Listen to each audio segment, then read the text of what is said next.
Dari mana Om Parmelak? Pasti dari pengadilan negeri kan? Habis nonton sidang Sitipa kan? Kenapa rumahnya kalian kecewa ya? Hah? Kesal ya? Nggak usah kesal. Eksepsi diterima ditolak itu mah biasa. Sama seperti pra peradilan. Kalau mereka senang, euforia, mereka selebrasi, itu mah biasa. Tapi masalahnya kan, intinya ini ya, walaupun eksepsi diterima ya, tapi kasus tetap berjalan. Ya, karena apa? Karena sudah ketentuannya diberi kesempatan kepada jaksa untuk memperbaiki dakwaan. Itu, kita ini harus bisa cerdas, harus bisa dewasa. Jangan kalau misalnya Rosurio pra peradilannya diterima, kita lesu. Rosurio pra peradilannya ditolak, kita senang. Gak apa-apa juga sih. Aku juga begitu juga sih kadang-kadang.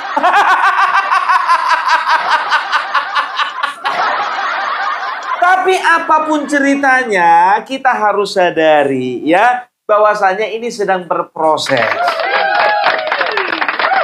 Jadi ku bilang sama kalian ya ada tindak lanjut atau ada kelanjutan daripada sidang eksepsi, eksepsi atau perlawanan dari Sitipa ini diterima. Ya, ada beberapa hal. Yang pertama, untuk kasus perdata, penggugat dapat memperbaiki syarat formil ya atau mengajukan gugatan baru, kecuali untuk kasus nebis in idem ya atau yang bersifat final. Yang kedua, kalau pidana, penuntut umum dapat memperbaiki surat dakwaan atau melimpahkannya ulang sesuai ketentuan hukum. Apa yang akan dilakukan oleh jaksa? Pasti mereka ya akan memperbaiki dakwaan. Itu dia. Jadi daripada kita mati penasaran, lebih baik sekarang kita simak apa yang disampaikan Bapak Rifai. Kita dengar. Telah menerima perlawanan yang diajukan oleh penasihat hukum dari Ibu Tifa. Tentunya kami menghargai putusan yang telah diucapkan, karena bagaimanapun putusan tersebut adalah bagian dari koreksi, check and balance sebuah proses hukum yang sedang berlangsung. Iya. Sekalipun kalau kita cermati, yang dipersoalkan tadi adalah dakwaan dianggap batal demi hukum karena obscurable, yaitu disebabkan karena ada penggunaan pasal KUHP lama dan KUHP baru secara dalam sebuah dakwaan subsidiar. Ya. Jadi kalau kita cermati, ini lebih kepada persoalan penggunaan pasal KUHP lama dan KUHP baru dalam sebuah dakwaan subsidiar yang menurut majelis itu menyebabkan dakwaan kabur. Terhadap putusan seperti ini, pihak jaksa biasanya nanti akan memperbaiki konstruksi pasalnya, disesuaikan dengan amanah dalam putusan tersebut, dan kemudian nanti jaksa bisa mengajukan kembali dakwaan ke persidangan. Jadi kembali lagi, ini koreksi dari bentuk obscurable dan tidak berkaitan dengan terhentinya perkara. Ini perkara tetap bisa berlanjut dan jaksa tinggal memperbaiki dakwaannya. Itu dia, perkara masih tetap berlanjut ya, dan jaksa akan tetap memperbaiki dakwaannya ya. Jadi aku akan bacakan sama kalian yang menjadi pertimbangan hakim nih, biar kita cerdas, biar kita terang benderang gitu loh. Jangan terlalu kecewa karena melihat mereka bergembira. Karena kita terbiasa bergembira melihat mereka kecewa. Aku bacakan ya. Pertimbangan hakim. Dalam pertimbangannya, hakim menyatakan jaksa seharusnya menguraikan secara cermat, jelas dan lengkap uraian perbuatan yang dilakukan oleh Tifa, serta menentukan delik dalam pasal apa yang dilanggar. Hakim menyatakan jaksa harus memilih pasal yang akan didakwakan terhadap Dr. Tifa, bukan menggunakan ketentuan pasal dalam KUHP lama dan Undang-Undang Nomor 1 Tahun 2023 tentang KUHP nasional secara bersamaan. Ya, itu dia. Ya, hakim berpendapat jaksa seharusnya bisa menilai keberlakuan pasal yang akan didakwakan karena saat pelimpahan perkara ini ke pengadilan dilakukan jauh setelah berlakunya KUHP. Hakim menilai jaksa ragu dalam menentukan pasal yang didakwakan kepada Dr. Tifa, sehingga memilih pasal dalam KUHP lama dan KUHP baru dengan delik yang sama. Jadi ada pasal yang digunakan dalam KUHP lama dan KUHP baru, tapi deliknya sama, ya. Jadi hakim hanya menuntut kecermatan. Oleh karena itu hakim menuntut kepada jaksa untuk memperbaiki dakwaan. Jadi artinya Dokter Tipa belum bisa bernapas lega. Ya sayang ya.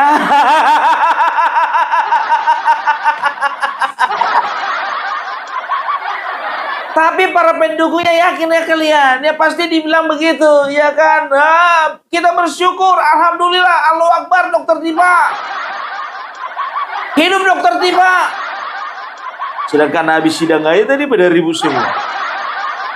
Biasa itu, ya namanya juga euforia. Kita kan juga begitu. Kita lanjutkan ya. Kita lanjutkan tadi penyampaian dari Bang Rifai. Dan dengan terhentinya perkara ini, perkara tetap bisa berlanjut dan jaksa tinggal memperbaiki dakwaannya. Demikian. Artinya sidang masih bisa dilanjutkan baru diterapkan pasal. Sidang masih bisa dilanjutkan karena tadi kan jelas amanahnya hanya sekedar memperbaiki konstruksi dakwaan dalam konteks dianggap obskur libel. Jadi beliau nanti tinggal pihak kejaksaan tinggal melakukan koreksi pasal-pasal, ya.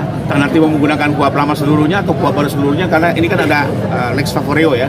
Mana pasal yang menguntungkan maka itu yang digunakan. Tapi mungkin pencampuran ini yang dianggap menjadi sebuah keambiguan, sebuah kekaburan. Betul. Menurut saya ini sebuah koreksi yang cukup bagus ya, daripada perkara berlanjut sampai di tengah-tengah baru ini jadi persoalan. Maka di tahap awal ini adalah dilakukan koreksi oleh majelis. Pihak jaksa tinggal memperbaiki dan menjemurnakan. Tentunya yang baru akan lebih sempurna lagi dan mudah-mudahan bisa segera melaju ke persidangan pokok perkara. Iya. Jadi diharapkan ke depannya ya untuk perbaikannya ya jaksa itu bisa menggunakan secara keseluruhan KUHP lama atau secara keseluruhan KUHP baru ya. Jangan ada pencampuran gitu. Dan ingat ya, di sini posisinya bukan menang kalah ya, hanya diterima atau ditolak. Itu ya, ingat bukan bicara menang kalah. Nggak ada yang menang, nggak ada yang kalah. Ini masih dalam tahap eksepsi. Eksepsi itu bantahan. Bantahan itu perlawanan. Kan begitu. Nah, yang menjadi ya sorotan utama di sini adalah kuasa hukumnya Tifa dan juga jaksa penuntut umum. Ya, bukan dari kuasa hukum Bapak Jokowi dan bukan Bapak Joko Widodo sendiri. Jangan tersesat. Lanjut. Berarti perkara akan tetap dilanjutkan Bang persidangan? Pasti. Sudah jelas ya, karena kita kan tadi jelas persoalannya hanya soal konstruksi penggunaan pasal. Bang mungkin aja pakai pasal Pak Jokowi mungkin udah tahu Bang. Nah, kita kembalikan ke pihak jaksa ya. Jadi memang sekarang ini kan dalam masa transisi KUHP lama baru ini ada dikenal lex favoreo. Jadi mana undang-undang yang menguntungkan terdakwa itulah yang akan digunakan. Nah, tapi kembali lagi mungkin nanti silakan tim jaksa akan kembali mengkaji ini dengan melihat putusan setelah yang baru dibacakan oleh pengadilan negeri Jakarta Timur. Bang, mungkin Pak Jokowi sendiri sudah tahu tentang hasil putusan ini dan responnya seperti apa? Belum tahu ya. Jadi saya sendiri tadinya saya pikir justru eksepsi ini akan atau permohonan ini akan ditolak sehingga kita masuk ke pokok perkara. Kami hadir di sini juga untuk mengikuti jadwal yang akan ditetapkan oleh majelis untuk pemeriksaan Pak Jokowi. Sebenarnya Pak Jokowi sendiri sudah siap ya untuk hadir minggu depan pun sudah ready untuk datang ke sini, sudah mempersiapkan waktu. Tapi ternyata kan putusan setelah ini menyatakan dakwaan perlu diperbaiki dulu ya, dan untuk itu kita hormati dan mungkin untuk kehadiran Pak Jokowi nanti kita tunggu di persidangan berikutnya. Wah. Makin lama nih Bapak Joko Widodo nih. Berarti ini biar tahu kalian, ini ibaratkan dua mata uang, ya. Dia dua mata uang ya. Jadi apa artinya ya dua mata uang logam itu ya? Di sebelah kiri mereka berharap ya supaya Bapak Joko Widodo cepat-cepat mendatangi persidangan, kan begitu. Nah, di sisi sebelah kanan ya, mereka ternyata eksepsinya diterima ya. Artinya apa? Harus ada dakwaan yang diperbaiki oleh jaksa. Ya, dan itu artinya Bapak Joko Widodo ulur waktu lagi nih, nggak bisa cepat-cepat ke persidangan, mundur lagi nih. Jadi kalian pendukungnya Tipa, jangan pernah kalian minta-minta Bapak Joko Widodo cepat-cepat hadir ke persidangan. Nah, karena apa? Ini kan kemauan kalian kan? Memang bukan kalian yang mengatur, bukan kalian yang merancangkan. Ini adalah keputusan daripada hakim, kan begitu. Kalian maunya apa? Eksepsi diterima. Konsekuensinya eksepsi diterima, dakwaan diperbaiki, otomatis Bapak Joko Widodo aturannya minggu depan ya bisa hadir di persidangan, mundur lagi. Jadi jangan ada lagi narasi bilang Bapak Joko Widodo mundur-mundur, ngulur-ngulur waktu. Semuanya itu berproses. Orang ini suka kali menyesatkan teman-temannya sendiri. Oh, untuk kembali ke pihak jaksa, bahkan kalau mau perbaiki 1-2 hari pun selesai. Tinggal perbaiki, ajukan lagi itu kembali ke pihak jaksa. Tapi kembali lagi kita hormati, tentunya mereka harus ada semacam ekspos internal untuk membahas lebih lanjut dan menentukan perbaikan konstruksi pasal seperti apa. Berarti bisa dibilang Dr. Siva belum sepenuhnya menang, belum sepenuhnya bisa bernafas lega, Bang ya? Iya. Saya nggak bisa menang kalah ya di sini karena bicara penegakan hukum itu hanya mencari keadilan, mencari kepastian hukum ya. Tapi intinya kami sebagai kuasa dari pihak korban pun atau saksi pelapor melihat memang putusan ini hanya sekedar mengkoreksi konstruksi pasal dan ini bisa segera untuk diperbaiki dakwaan dan kembali dipersidangkan di PN Jakarta Timur. Ada keterburu-buruan nggak sih dari jaksa sendiri menerapkan pasal atau sampai nyampe 21 ini? Sebenarnya kalau saya lihat sih pihak jaksa juga sudah melakukan perumusan dengan cukup baik dan cermat ya. Tapi kembali lagi inilah hukum ini bisa dipandang dari berbagai perspektif ya. Iya. Dan kita menghormati namanya koreksi dari pihak majelis juga ini baik karena jangan sampai nanti kan majelis pada saat mempelajari dakwaan sendiri menjadi kebingungan. Betul. Karena dianggap ini terjadi ambiguitas. Iya. Nah, karena itu juga kita harus menghormati juga pandangan majelis karena bagaimanapun nanti kan yang memeriksa, mengadili dan memutus adalah majelis. Jadi kalau majelis bilang tolong dakwaannya diperbaiki, konstruksinya harus disesuaikan nih, jangan terjadi ambiguitas. Ya kita harus hormati itu. Itu dia. Jadi artinya apa? Ya seperti yang disampaikan oleh Bang Rifai, lebih bagus ya, lebih bagus itu dikoreksi saat ini karena ketika nanti akan berproses ya di tengah jalan ya akan ditemukan permasalahan ya, maka ini akan menjadi sebuah polemik yang baru gitu loh ya. Karena apa? Karena ada ambiguitas tadi ya, karena adanya pencampuran dari kuhab lama dan kuhab baru. Dan hakim, ya ingat, hakim di sini bukan berbicara lebih membela si Tifa daripada jaksa, tidak, ya. Lebih membela Tifa daripada Jokowi, tidak, ya. Tapi ya hakim di sini ya posisinya ingin memastikan semua prosedur, ya semua proses berjalan dengan baik, dengan benar. Bung Parmela, itu kata-kata penghiburan diri ya. Bukan penghiburan diri, biar kita lebih cerdas saja. Iya, tapi Bung Parmela sebelah sana udah ketawa-ketawa. Sekarang biarkan mereka ketawa. Nggak ada urusan sama kita itu. Jaksa atau pihak penyidik sendiri ini tidak memahami kuhab yang baru. Bukan nggak.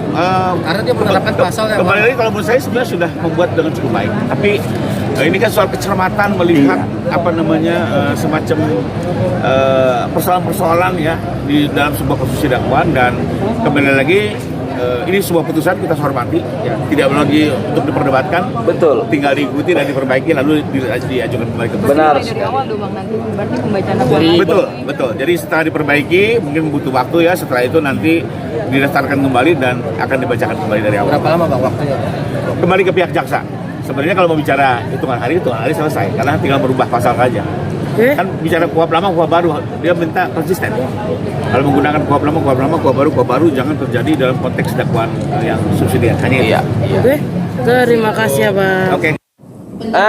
Sebentar dulu, aku mau nanya dulu sama kalian ya. Ingin memastikan aja, ini setelah eksepsinya diterima, ya, itu si Tifa mengucapkan terima kasih juga nggak kepada Bapak Prabowo? Katanya Bapak Prabowo ada andil kan? Gimana nih Tifa? Ada rencana mengucapkan terima kasih sama Bapak Prabowo?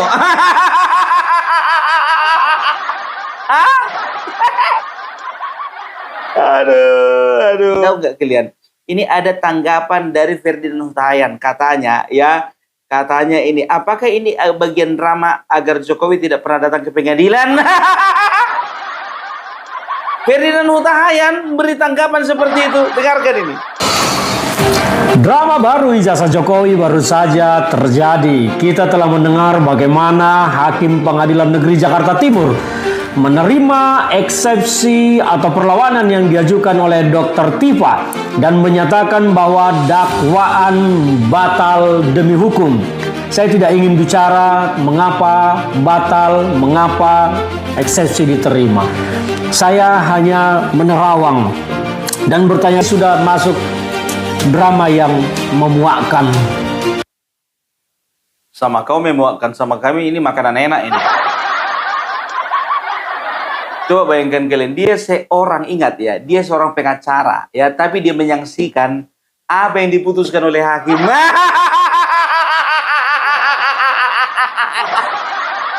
Hakim sudah mengatakan bahwasanya ya ini adalah hanya apa namanya, ada ketidakcermatan gitu dari jaksa.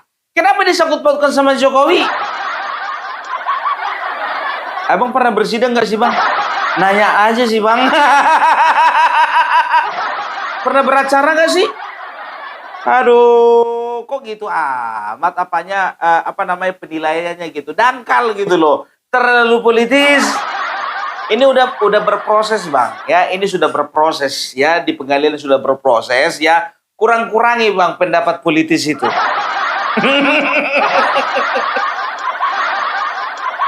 Kita masuk isu yang kedua. Kalian tahu dan kalian jangan terkejut ya. Katanya Hotman Paris mundur jadi kuasa hukumnya Febri, mantan Jampinsus.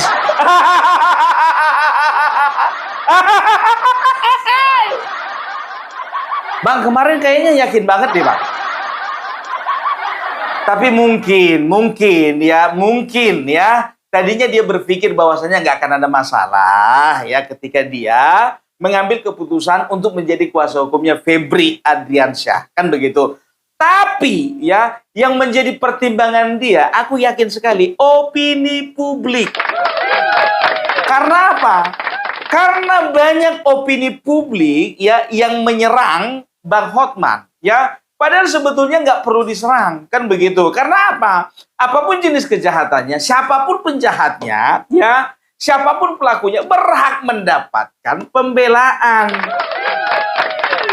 Gitu loh, berhak mendapatkan kuasa hukum, kan begitu, siapa saja kuasa hukumnya. Nah, sekarang jadi masalahnya, abang itu udah terlalu terkenal.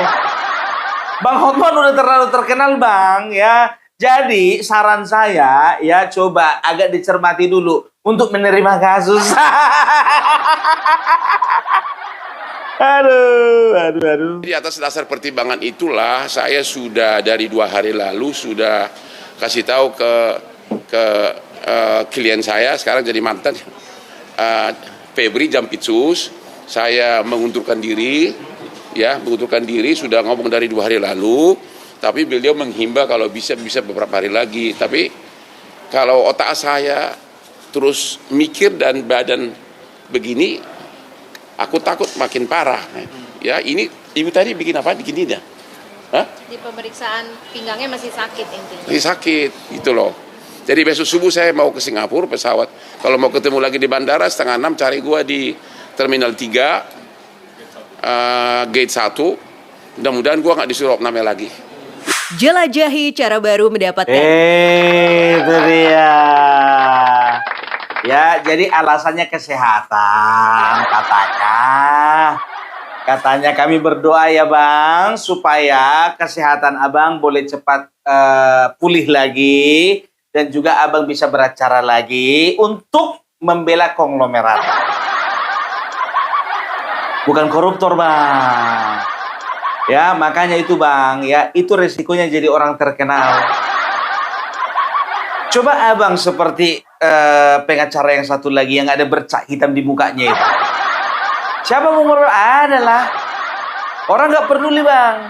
Mau dia menang, mau dia kalah, mau dia membela penjahat, mau bela orang baik, mau bela penjahat kelamin sekalipun nggak peduli bang. Karena apa? Ya karena dia itu nggak pernah punya citra baik gitu. Taunya teriak-teriak aja moncongnya itu. Sebentar dulu Bung Parbela, yang mana pokoknya perhatikan kalian lah siapa pengacara yang ada bercak hitam. Bercak hitam loh ya.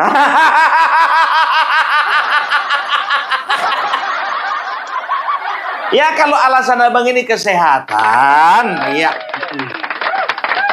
Tapi bukannya bilang apa sih, kemarin itu sempat juga, ya mungkin kayaknya ada tekanan, ya kan? Kayaknya ini menurutku ya kayaknya ada tekanan dari rekan-rekan jurnalis. Kalau nggak salah dia dilaporkan ke polisi. Tapi ya bukan masalah itu. Kalau bicara tentang laporan-laporan itu, ya Bang Hotman ini udah biasa, ya udah biasa. Tapi kalau menurut Opung Parbelak ya, menurut Opung Parbelak tekanan publik adalah yang paling utama. Betul.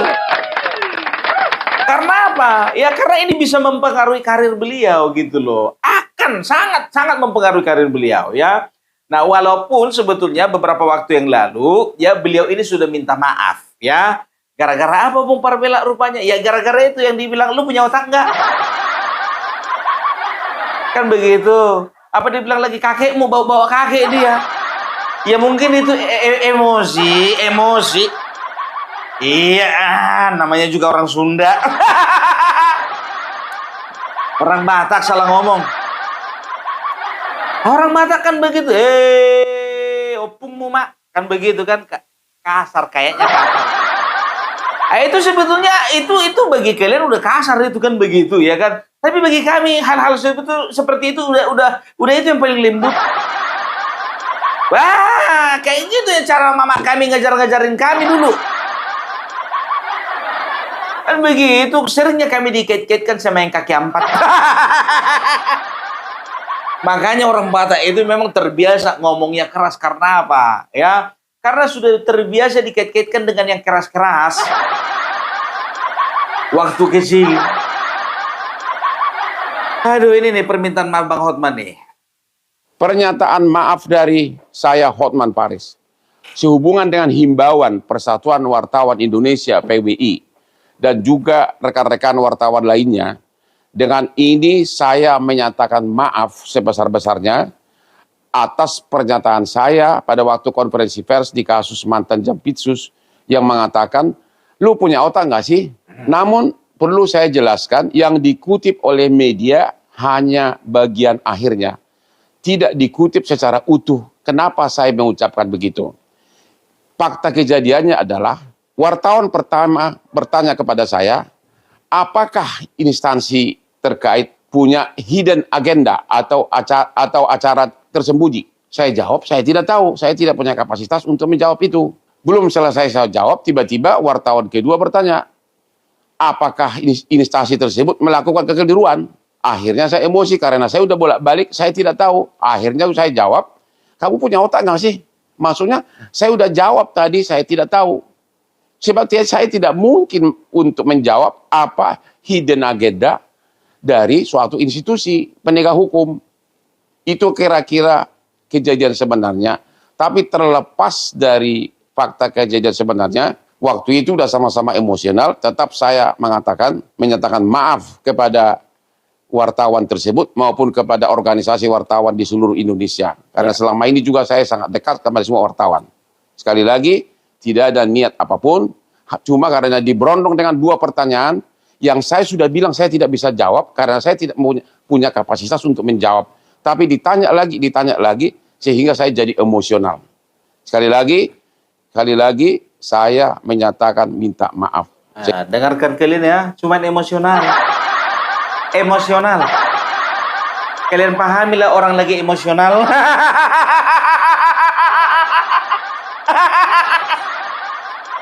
Gak usah diperpanjang lagi. Damai-damai lah. Ya kemarin ada biar tahu kalian organisasi. Kalau nggak salah, apa itu ya? Kalau nggak salah MIO ya, media independen online ya, media independen online ya. Selain beberapa orang wartawan di situ, aku tengok juga ada beberapa pengacara gitu loh. Tolonglah kalian itu sesama pengacara kompak gitu loh. Cukuplah Firda Suyobo yang agak naik ke atas meja sidang. Rasman Nasution yang ngamuk-ngamuk. Biarlah. Cukup mereka berdua itu aja, jangan ada yang lain gitu. Aduh. Dan tahu nggak kalian, ya? Jadi ada beredar video, ya.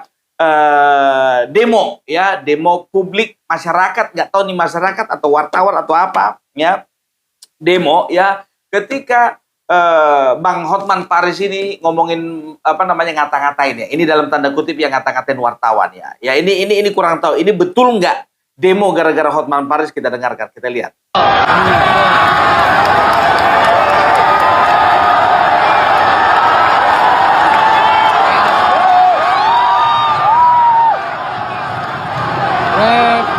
Mampus kita mentok.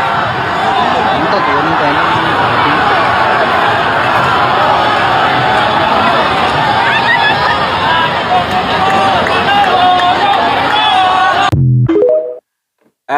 Kayaknya ini bukan deh. Soalnya bawa TNI. Ya. Ini aku cuma sekedar menunjukkan contoh ya.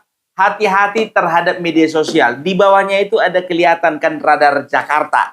Kita nggak tahu itu memang betul berita tentang Hotman Paris ya. Ya karena isi itu ada di bawahnya itu radar Jakarta. Aku kurang tahu apakah itu betul-betul media online yang resmi atau itu cuma sekedar media sosial biasa ya. Tapi yang penting kita harus hati-hati. Ya, tapi banyak yang mempertanyakan mengenai menyatakan kecewa gitu loh kepada Bang Hotman ini, karena banyak publik ya tidak mengharapkan Bang Hotman itu menjadi kuasa hukum orang-orang yang begituan gitu loh ya. Jadi pada intinya ya ketika kita sudah menjadi sorotan banyak orang, berhati-hatilah dalam bertindak tanduk, walaupun ya tindakan kita itu ya bukan berbicara benar atau salah, bukan ya. Tapi apakah ya publik menilainya baik atau tidak baik? Itu yang paling penting. Gitu loh. Ya, kalau ini kan sebetulnya kan berbicara profesi kan begitu ya. Dan ya jadi kalau berbicara profesi ya ini kan permasalahan ini, kasus ini menjadi sorotan banyak publik gitu ya, banyak orang gitu. Nah, ini harus menjadi pertimbangan utama juga, Bang, gitu. Selain dari pertimbangan dari keluarga sendiri. Mudah-mudahan yang dibilang itu ada sangkut pautnya dengan anaknya, Bang, itu mudah-mudahan nggak terjadi. Nggak betul, mudah-mudahan. Karena biasalah, kalau netizen ini kan semua diobrak-abrik. Jangankan rumah tangga seorang pengacara, Bang, rumah tangga presiden pun berani orang ini obrak-abrik. Oke. Ya, jadi itu dulu dari Pumpar Velak ya. Kita akan lihat bagaimana perkembangan selanjutnya dari masalah Dokter Tipa dan juga satu lagi dari Jampitsus. Walaupun sebetulnya aku udah malas juga mengikutinya. Oke? Itu dulu dari Pumpar Velak. Salam NKRI, harga mati.